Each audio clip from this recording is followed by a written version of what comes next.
Então vamos lá?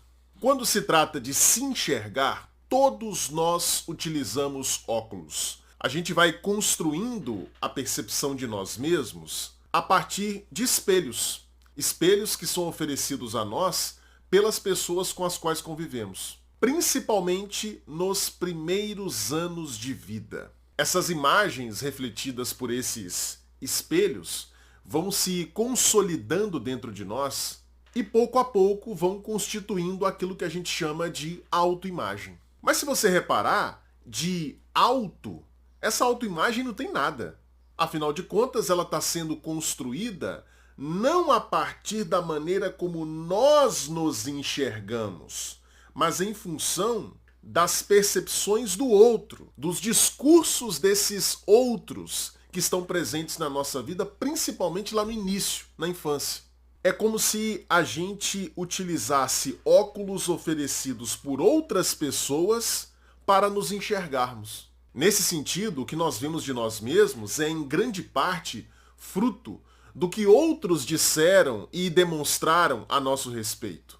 E esse mecanismo é muito fácil de observar em pessoas que sofreram agressões, humilhações na infância, mas que na vida adulta alcançaram sucesso. Essas pessoas, mesmo conseguindo sucesso na vida acadêmica, na vida profissional, elas não conseguem se sentir merecedoras das suas conquistas. É muito interessante esse fenômeno. A gente conversa com pessoas que têm esse perfil e o que elas nos dizem é que elas não conseguem sentir que as suas conquistas foram obtidas a partir do seu próprio esforço, da sua própria capacidade. Elas têm a impressão de que tudo aconteceu por acaso, como se o esforço que elas fizeram, a competência que elas tiveram não tivesse importância. E por que isso acontece? Porque mesmo depois de tantos anos, essas pessoas continuam se enxergando com as lentes embaçadas dos seus traumas infantis, daquelas agressões e humilhações que sofreram na infância. Aquelas experiências dolorosas que elas vivenciaram vão constituindo uma autoimagem distorcida. Ao invés de se perceberem como potentes, como capazes, elas vão se percebendo como fracas, como inferiores, incapazes, ou até mesmo como pessoas ruins. Então, mesmo a realidade dizendo para elas, olha, você é capaz, você é potente, você é uma pessoa competente, mesmo que a realidade esteja dizendo isso para a pessoa, como ela se enxerga com aqueles óculos que foram fornecidos a ela na infância, aqueles óculos de humilhação, aqueles óculos de agressão, elas não conseguem olhar para o que a realidade está dizendo. Então, elas obtêm sucesso, mas não se sentem bem-sucedidas. Como trocar os óculos traumáticos da infância que nos fizeram ter uma autoimagem distorcida? É aqui que a psicanálise entra em cena. A gente costuma dizer, nós psicanalistas, que a psicanálise é fundamentalmente um procedimento de desconstrução. Quando o sujeito começa a fazer análise, ele não sabe que a maneira como ele se enxerga, o que ele pensa acerca de si mesmo, os ideais que ele tem, o sujeito não se dá conta no início, logo de cara, que tudo isso foi construído. Ele tem a impressão de que isso é natural. E muitas vezes o sujeito sequer tem a noção de que ele tem uma autoimagem marcada por traços como inferioridade, incapacidade, impotência. Ele sequer percebe. É no discurso, é na fala durante as sessões de análise, é fazendo a associação livre, que o próprio sujeito, junto com o seu analista, vão se dando conta de que ele tem uma visão acerca de si mesmo que pode ser completamente contrária àquilo que a própria realidade que ele vivencia está mostrando.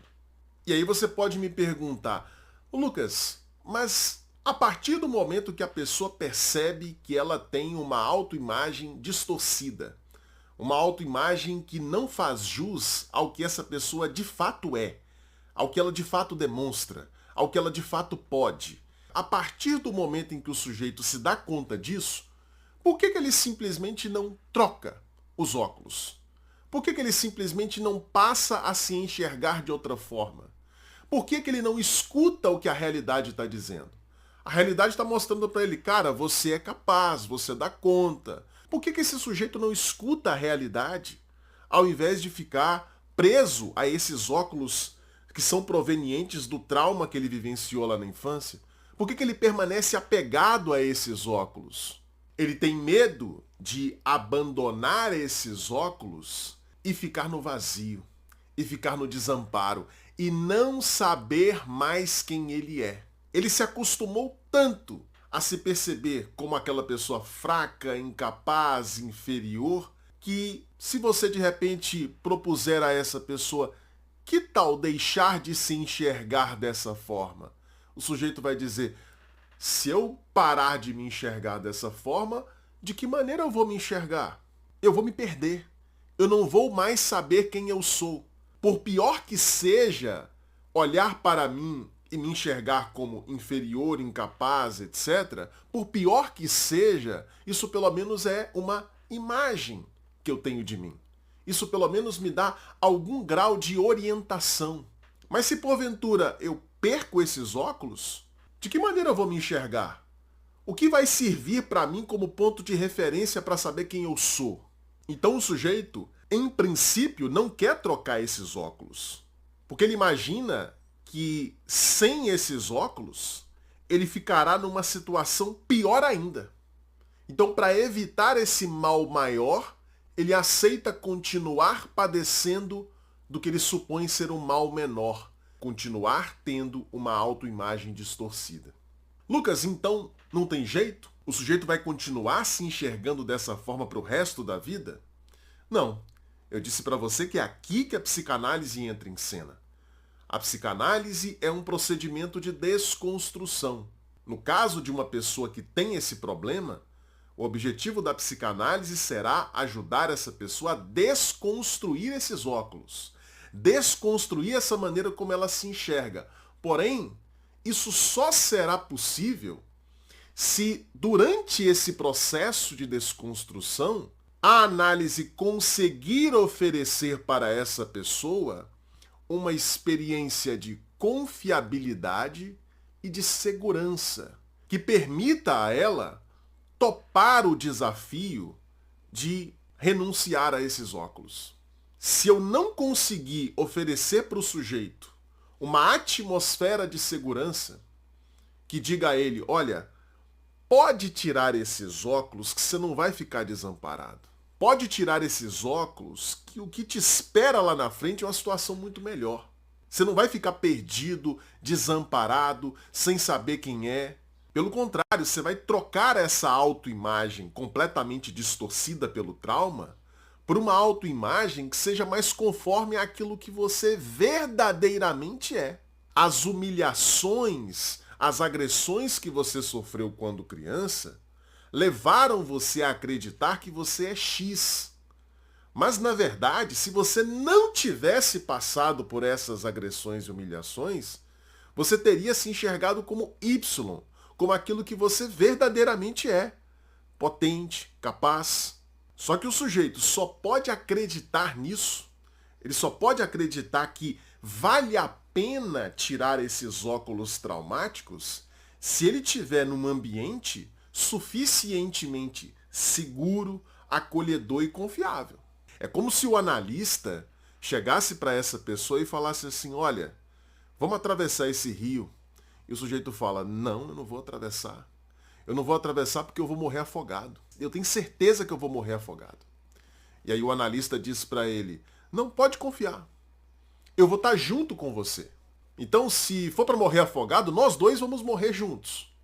Mas eu sei que isso não vai acontecer. Dá para passar por esse rio. Vambora? E aí o sujeito aceita. Ele aceita, preste atenção nisso. Ele aceita não porque ele se convenceu de que a realidade está dizendo a verdade sobre ele. Na psicanálise a gente não comete esse tipo de ingenuidade. O sujeito não vai escutar a realidade simplesmente porque é a realidade falando, porque é a razão falando. Não.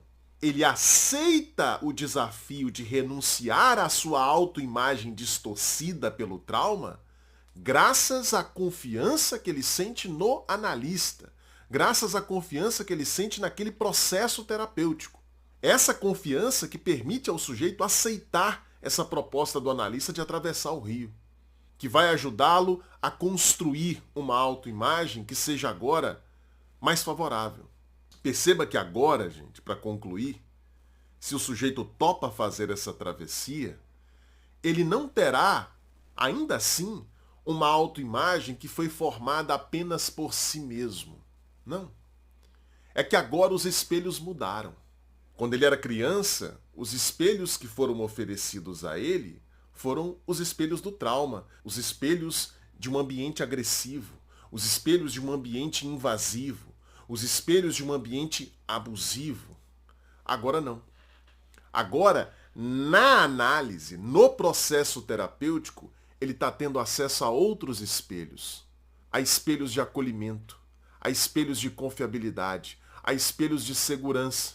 E com base na imagem que esses espelhos refletem, esse sujeito então poderá desenvolver e construir uma autoimagem que reflita melhor aquilo que ele verdadeiramente pode fazer. Uma autoimagem que faça jus à sua potência, à sua capacidade.